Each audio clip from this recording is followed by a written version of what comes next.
राजन ने अपनी बीवी से बाजार चलने को कहा तो उसकी बीवी ने मना कर दिया और कहा, आज नहीं अगले संडे को चलूँगी। आज तुम अकेले ही जाकर कुछ सामान है लेकर आ जाओ। अपनी पत्नी की इस बात से राजन अंदर से बहुत खुश हो गया। राजन की पत्नी ने राजन को सामान की लिस्ट दे दी तो राजन बाजार की तरफ निकल गया। राजन ने जल्दी जल्दी घर का सारा सामान लिया। इसी में उसे 2 घंटे लग गए।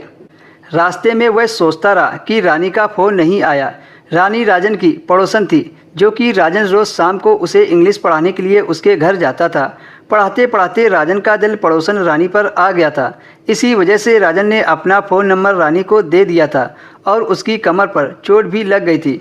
चोट लगने की वजह से वह चल फिर नहीं सकती थी और आज रानी का पति भी घर पर नहीं था।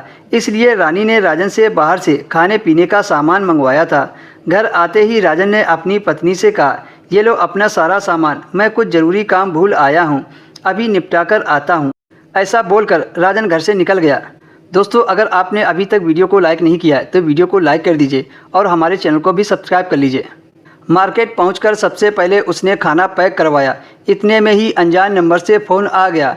रानी बोल रही हूँ, कितनी देर लगेगी तुम्हें? जल्दी घर आओ, मुझे तुमसे कुछ काम है। राजन ने कहा, बस 2 मिनट रुको, आ ही रहा हूँ। राजन रानी के घर पहुंचकर अंदर से कुंडी लगा ली और सीधे रानी के बेडरूम में चला गया। राजन ने मुस्कुराते हुए कहा, बोलो मैडम जी, बंदा आपकी सेवा में हाजिर है। रानी बोली, राजन मैंने कोशिश तो बहुत की पर उठ नहीं पाई, इसलिए आपको तकलीफ़ दी। आज से हम दोनों पक्के दोस्त हैं। राजन ने कहा, दोस्त बनोगी ना मेरी? रानी ने कहा, आपने इतना कुछ किया है मेरे लिए तो ना करने का सवाल ही नहीं बनता है। राजन ने रानी के सामने अपना हाथ आगे बढ़ा दिया। फिर रानी ने थोड़ा सकुचाते हुए कहा, अच्छा ठीक है, कहकर उसने अपना हाथ राजन के हाथ में रख दिया।